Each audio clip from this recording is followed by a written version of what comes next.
Konohamaru grinned widely. She said her last name was the same as yours. Uzumaki. Naruto's mind went blank as Konohamaru dragged him down the hallway. He didn't finish registering what the boy just said until he was in the doorway, leading into a hospital room. Inside were two people. One was a nurse, bandaging a girl around the same age as Naruto. Her appearance was surprising. She had deep, crimson eyes and vibrant red hair to go along with it. On one side it was long and straight, the other short and spiky. She wore a headband bearing what Naruto believed was the Hidden Grass Village. It was a small but recognized village. She also wore brown glasses and a similar jacket. Underneath a dark purple skirt, she also had near full body mesh armor. Naruto blinked several times to make sure he wasn't hallucinating. Her physical traits were more unusual than his own. Blue eyes were uncommon, and his blonde hair was much brighter than others. But the girl's red hair and eyes were a shock. By the time he was over his shock, the nurse was out the door. If Konohamaru wasn't there, the nurse would have attacked him. Naruto followed the young Sarutobi inside, the girl shrinking away, hiding herself as much as possible. She only looked up when Konohamaru smiled. Clearly they'd been talking for a while. The girl was still nervous, likely because of the blonde. "I brought that guy I was talking about. I'll introduce you," Konohamaru grinned. "Naruto Uzumaki? This is Karin Uzumaki." Both were silent for what seemed like an eternity. Konohamaru glanced at each of them, waiting eagerly for a response. Naruto's mind was too busy swirling with thoughts. Karin's was as well, but for different reasons. "Come on, say something," Konohamaru demanded in annoyance. Naruto shook his head. "Sorry, I'm just having a tough time processing this." "How do you have my last name?" Karin whispered hoarsely. I don't know." "I didn't know I had a family," Naruto replied. "I didn't know either. I thought the rest of our clan was gone," Karin said, confused. "Hold on, there's an Uzumaki clan?" Naruto asked, more thoughts spiraling into his head. You didn't know?" Karin whispered. "Both my parents died when I was born, but the old man could have mentioned I was part of a clan." He whipped around to Konohamaru. "Is the old man busy?" The boy shrugged. "He's probably working on paperwork for the tuning exams." Naruto nodded, turning back to Karin. "We've got to go see the Hokage." "I need answers," he declared, walking forward to grab Karin's arm. She immediately flinched upon contact, stumbling off the hospital bed, retreating into the corner. He realized he made a mistake. Karin was beyond nervous, moments away from a panic attack. Naruto stared at his hand in disappointment. He composed himself, kneeling in front of Karin. He didn't need to say anything. Karin could feel his worry and sadness. He was different. She couldn't tell why, but he was. "I'm sorry, I shouldn't have grabbed you like that. I'm just confused right now." Karin nodded back slowly. "Are you okay going to see the Hokage with me?" he asked. "You sure he'll speak with Genin? Besides, I'm from a different village. The old man will see me, whether he wants to or not. I need answers now. And so long as you stick to my side, I promise I'll protect you." Karin was quiet for a moment, tilting her head. You're not lying." She turned quiet once again, thinking it over. "Okay, I'll go with you, but I don't want anyone touching me." Naruto gave a thin smile. "Don't worry, I promise I'll make sure you're safe. I never go back on my promises." Naruto stood, offering his hand. Karin reluctantly took it, immediately pulling away once she was upright. She thought Naruto would be disappointed, but he kept a smile on his face. "Thanks for this, Konohamaru," the blonde said. "Next time you're free, I'll teach you a jutsu or something as payment." Konohamaru nodded in excitement, watching the two until they were out of sight. As they exited the hospital, Naruto created a shadow clone which disappeared in a body flicker. "What was that for?" Karin asked, a strange calm coming over her as the blonde used his chakra. "Two of my teammates are unconscious from the tuning exams. The third is waiting for them to wake up. Shouldn't you be with your team?" They'll be fine. Though I will admit, Haku will probably be angry she didn't stay at my side, Naruto chuckled. So, did you come to the Hidden Leaf for the exams as well? Kara nodded slowly. I came with a team, but they died during the second stage. I only lived because someone from your village saved me. Really? Who? Karin twiddled her thumbs. He had black hair and eyes, she answered, feeling her face turn red. Oh, you're talking about Sasuke. He's one of my teammates who's unconscious right now. If you're thinking he's cool or handsome or something, don't bother trying to pursue anything with him. He's not into relationships. Anyways, I'm sorry to hear about your team. It's okay, I didn't really know them. I only came here with them because they lost their third member. You don't have a squad of your own? Karin shook her head. This is the first time I've left the hidden grass. First time, huh? Why's that? Karin tensed up. I'd rather not talk about it. Naruto nodded, the two continuing in silence until they reached the Hokage tower. As they walked towards Hiruzen's office, Naruto felt his frustration grow. He found himself pounding on the door, receiving a hasty enter. "Old man, you and I need to talk," Naruto declared. He fell silent, seeing a tall man standing near Hiruzen's desk, both with wide eyes. He had waist-length, spiky white hair tied in a ponytail, locks framing his face. He had dark eyes, red lines coming from them down his face. A large wart was visible on his nose. His forehead protector had two horns, bearing the kanji for oil. His attire consisted of a short green kimono and matching pants, mesh armor underneath. He also had handguards, wood sandals, and an open red haori with yellow circles on each side. On his back was a large scroll. "Is there a reason you needed to barge in like that?" Hiruzen asked, his annoyance clear. Naruto didn't care. "You've got some explaining to do. I know you said you'd tell me the whole truth when I was older, but you should have at least told me I was part of a clan." Hiruzen raised an eyebrow, eyes turning to look at the red-haired girl. Its vibrant color made him pause, memories flashing through his mind. Naruto's words clicked, a realization dawning on the Hokage. "You're a pure Uzumaki, aren't you?" the man asked Karin. She nodded slowly. My name is Karin. It's a pleasure," she started out, bowing. Hiruzen nodded. "I didn't know there were other survivors." "I didn't either," Karin admitted. "If it wasn't for your grandson, I wouldn't have met Naruto." "So start talking," Naruto demanded. "Why is there someone else with my last name?" "Hold on," the unknown man interrupted, leaning down to stare into Naruto's eyes. After a moment of thought, his eyes lit up. "So, you're the nine-tailed fox's Jinchuriki. Naruto, was it?" Naruto frowned. "Who are you?" The man puffed out his chest. "You honestly don't know? Then allow me to enlighten you. I am Jiraiya the Gallant, the greatest of the three Sannin, and the gutsiest ninja of them all."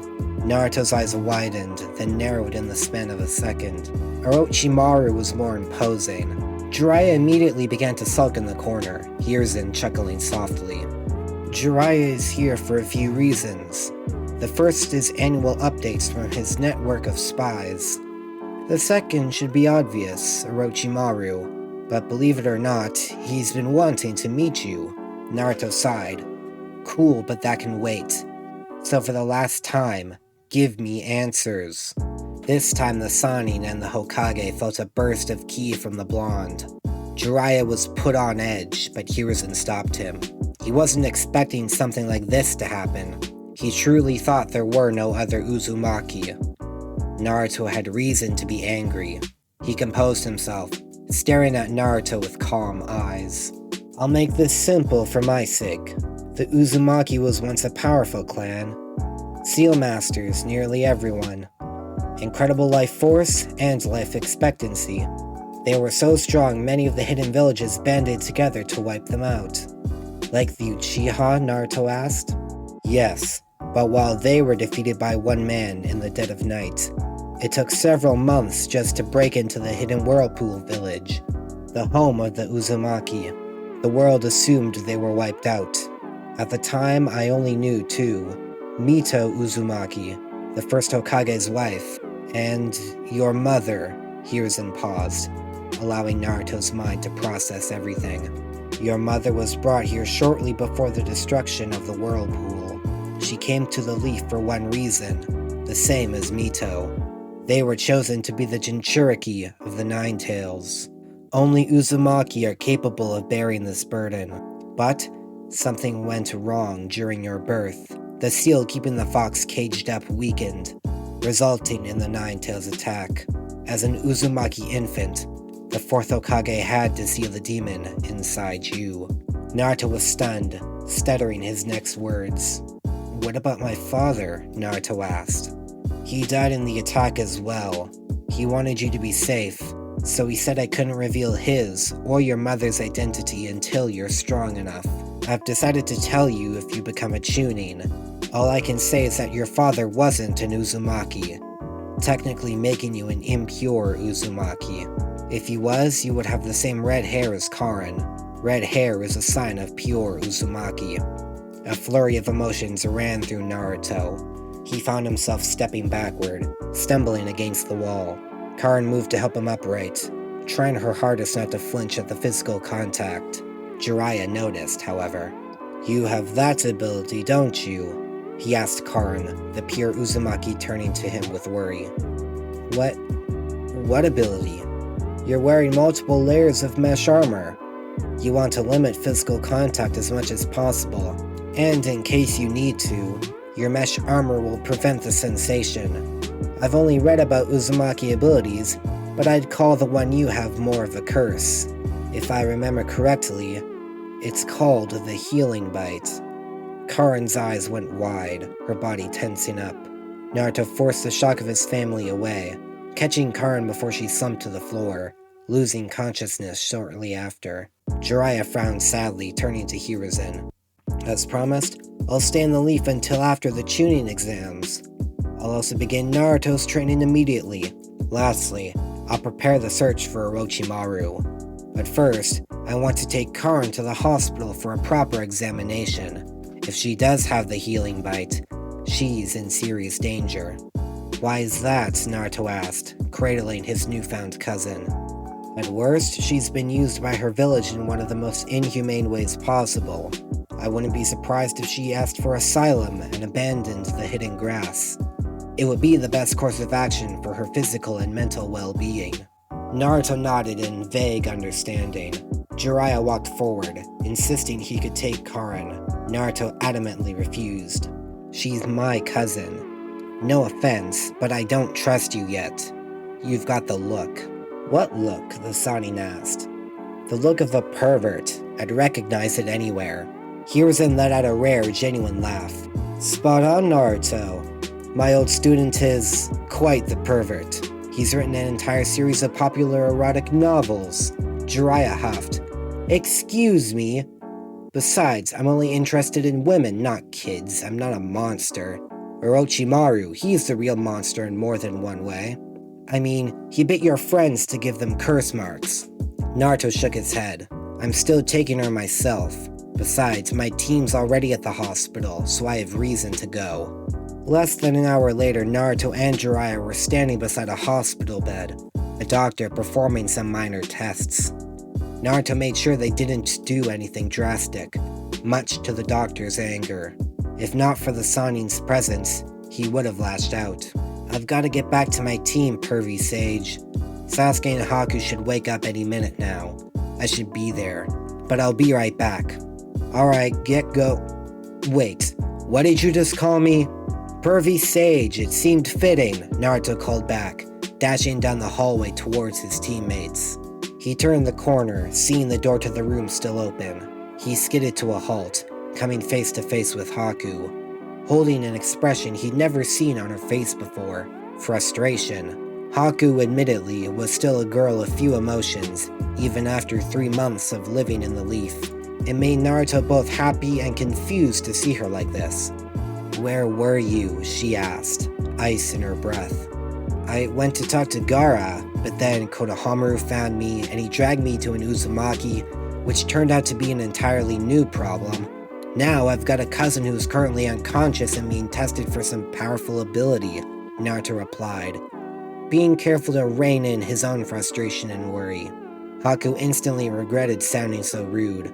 Just the summary of the last few hours of Naruto's life was making her head spin. An Uzumaki clan she didn't know one existed, and for another to be in the Hidden Leaf was equally strange. She could only imagine what the blonde was thinking. I'm sorry for being so rude, Haku said, bowing to Naruto. Naruto smiled. Please don't bow, Haku, it's embarrassing. I'm the one who should have stayed at your side like I promised to Zabuza. Haku watched Naruto as he walked over to Sasuke and Sakura. He continued to become more mysterious. How are you guys feeling? Sakura asked, leaning to inspect the curse mark on Sasuke's neck. I'm fine, Sasuke grunted, forcing himself to stand, a slight wobble in his step. What happened with the exam? We all passed to the finals. We have 1 month to prepare, Haku answered. Sasuke smirked.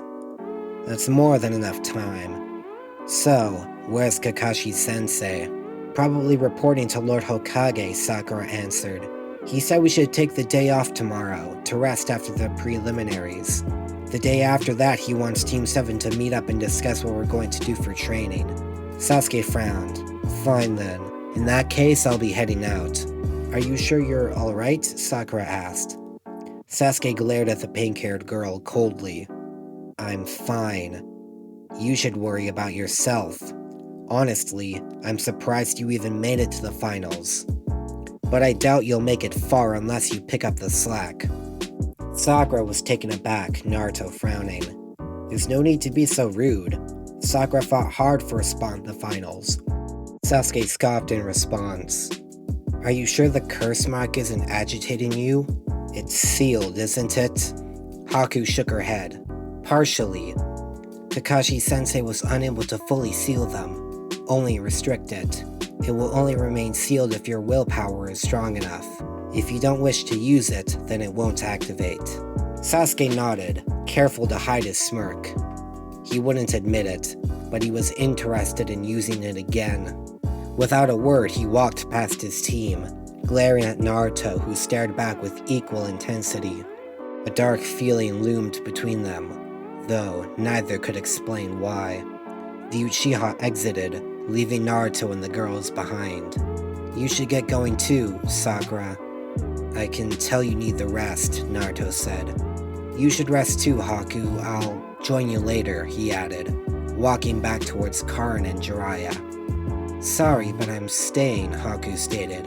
I've left your side once already. I don't intend to again. Are you sure? That was the agreement. Sakura sighed. You two have fun then. I've already gone through enough the last few days. Curse marks, tuning exams, Naruto being a Jinchuriki, having every nature transformation, and also a cousin. I need time to cool down. Sakura silently left, arms folded around herself if she was cold. Is it just me? Or has Sakura changed over the last few days? Naruto mused aloud. I've noticed it too, Haku assured. You should push it to the back of your mind. You have your cousin to see, right? Naruto readopted a smile. You're right. Come on, I'll introduce you. Without thinking, Naruto grabbed Haku's hand, leading her down the hall. He was in a strangely good mood, despite being in a bad one seconds ago. Now that the new information about his clan and family had worn off, he was excited to get to know Karin, though once he thought about it harder, that would only happen if she requested asylum and abandoned the hidden grass. As for Haku, a warmth flooded her as the blonde pulled her along by the hand. At this point, she'd felt this emotion a few times since meeting Naruto, but she still didn't know what to call it. Her mind was a haze until Naruto introduced her to Jiraiya, who was standing beside the now conscious Karin. The Sannin walked forward, inspecting the Yuki. So, you're this Haku Lord Third has told me about. I have to admit, as a student of Zabuza Momochi, I expected you to be older and scarier. Sorry to disappoint, Haku frowned. I wasn't aware one of the legendary Sannin was a pervert. A bead of sweat formed on Jiraiya's face. I see you and Naruto are similar in that regard. Either way, I look forward to seeing what you can do. I don't understand, Haku replied. Oh, I forgot to tell you. Apparently, the pervy sage is going to be training me since he knows about both my secrets, Naruto answered. And I guess that includes you as well. You're a package deal, right? Jiraiya asked. I was under the impression you were dating or something. Naruto's face turned red. We're not dating. Jiraiya raised an eyebrow. Then why else would you go up against Zabuza for her? That's none of your business. Besides, all I know about you is old stories and the fact that you're going to train me. And I still don't know why. I knew your parents and were close friends with them. That's why. But for now, let's focus on your cousin. Naruto agreed, quickly introducing Haku and Karin. The Uzumaki girl felt the blank eyes of Haku bore into her, making her shrink away reflexively. Haku decided to look away, not wanting to mentally tax her more. She clearly had a major trust issue. But when Naruto came to sit beside her on the edge of the hospital bed, that worry seemed to fade away. Both Jiraiya and Haku could sense it. Her chakra is like ice, Karin whispered, and his is just weird, she added, glancing at Haku and Jiraiya respectively. Naruto chuckled. I can't explain Pervy Sage, but I can explain Haku. She's got the ice-style Kekkei. Don't worry, they're nice people. He looked to Jiraiya. Are you satisfied with those tests you did? Jiraiya nodded. I am. And it's as I expected. She has the healing bite power. Don't worry, I have no intention of sharing this information, unless the Hokage says otherwise. Nor do I ever intend to force you to use this power. I can never forgive myself if I did. I'd be no better than my old friend Orochimaru. But it leads to the question, what do you want to do now, Karin? Return to the hidden grass? Or request asylum?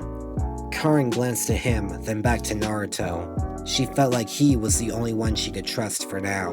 Naruto smiled. I think you should do it, and then become a Leaf citizen. If they allowed Haku to join, I'm sure you'll be fine, especially since we're related. Karin nodded slowly. Okay then, I'll request asylum and become a Leaf citizen. Jiraiya laughed. You've got quite a knack for recruiting new shinobi. It's also strange that they're all female. Don't overthink it, Pervy Sage, Naruto countered. The bigger question is, how do we go about this? With Haku, it was easy to get her a registration, but Karin is technically part of a village we have no connection to. Jiraiya scratched the back of his head. Well, Lord Third will have to go through the proper channels. I'm sure the grass won't be keen on getting rid of an Uzumaki with such an exploitable ability. But if it's for you, I'm sure the old man will find a way. Until then, she'll have to remain in confinement. I guess that makes sense, Karin admitted. It's better than having to go back.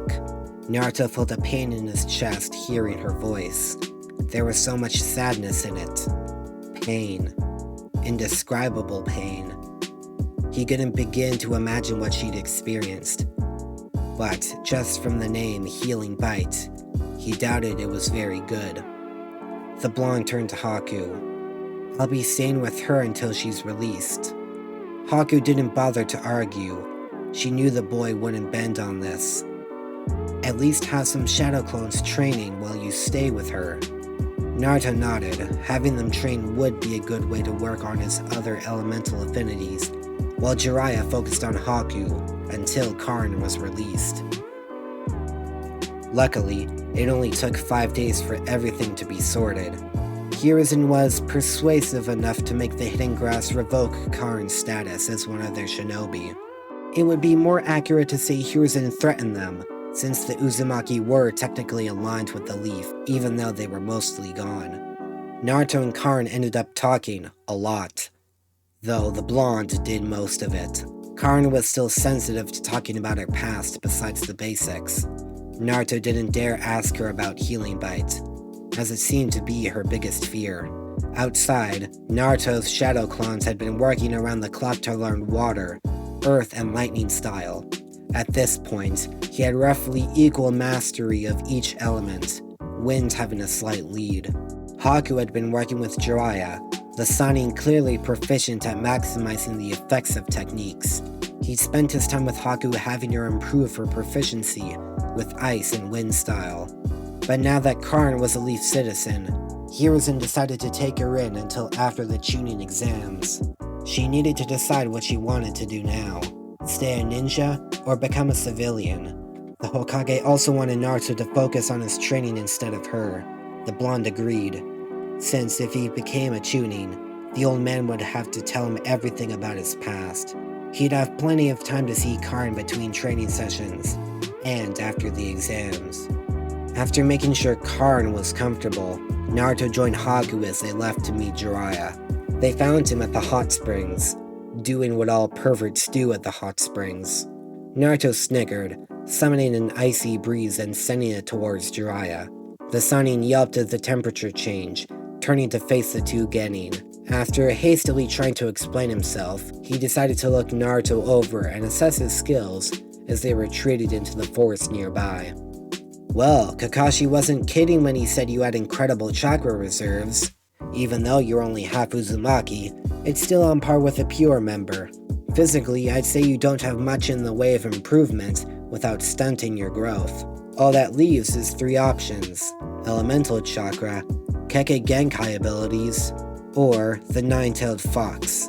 Out of the question, Naruto blurted out. I'm never using that demon's power. I never forgive myself if I hurt someone with it. Jiraiya frowned. I understand your concern. I know it's tried to force its chakra on you once before and you rejected it. But there will come a time when the seal weakens to the point where you can't stop the fox's chakra from leaking out. I thought the seal wasn't meant to break, Haku said, confused. It's not, no seal is. However, due to how hastily it was placed on Naruto, it's likely imperfect. Over time, the Nine-Tails chakra will slowly degrade the seal, which allows it to give Naruto power. Eventually, Naruto won't be able to stop the chakra from escaping, and he will be forced to use it. When that happens, Naruto needs to be able to control it. Otherwise, the fox will use its chakra to take control of him. He turned to Haku. If I'm being honest, the curse mark Orochimaru gave you works similarly without the seal Kakashi placed on it. Naruto and Haku nodded in understanding, though the blonde was still uncertain whether he wanted to go through with this. Don't worry, kid. I'm a trained seal master. I might not be as good as the Uzumaki or the 4th Hokage, but I'm capable. Plus, Haku will be on standby to freeze you. Better yet, you can use this. The sage handed Naruto a paper tag with an intricate formula written across it. Attach this to your stomach. The chakra around you will instantly turn to ice if the fox's chakra reaches a certain threshold. All you need to do is improve your ice style, which I'm sure Haku can help you with. Naruto stared at the tag with intrigue. Apparently, Uzumaki had a natural affinity for seals, but Naruto seemed to be an exception. He could barely understand basic storage scrolls, let alone something like this. He slowly lifted his shirt, the 8 trigram seal appearing. He placed the tag onto it, feeling a pulse of chakra before the paper turned invisible. Good, the Sannin nodded. Now I want to see your abilities up close. You and Haku will spar until your chakra is depleted. Once it is, you have to call upon the nine-tailed fox. If you like what you just heard, consider hitting the subscribe button and bell icon to get notified about new videos. If there's a part you've missed, then check out the entire playlist on screen. If you like this story, please share it with your fellow anime lovers. Any support helps a lot. That's all for now. This is Ninja Kai, disappearing in a golden flash.